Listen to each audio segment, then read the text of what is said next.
I told her she gotta come try it. They wondering what I've been doing. I told them I'm keeping it quiet. I pull up, you know I be moving. Whipping the foreign, I'm cruising. The money I'm speaking.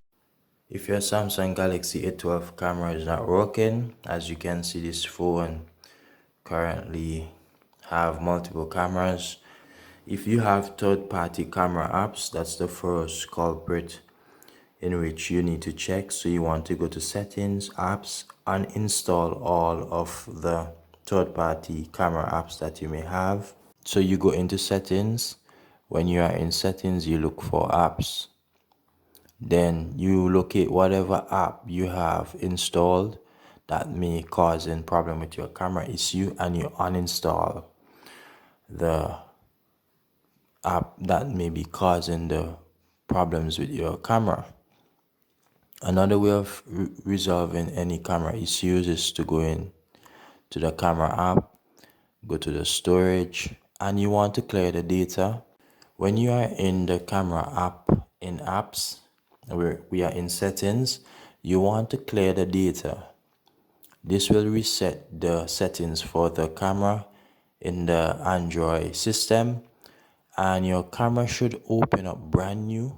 Like when you got the device, it should open up asking you about different things like this. So all the settings that are reset for our camera, this is how you can fix your camera. And if you're still getting problems, you will want to perform a factory reset. You can do this by going to About. You scroll down, you can see reset here.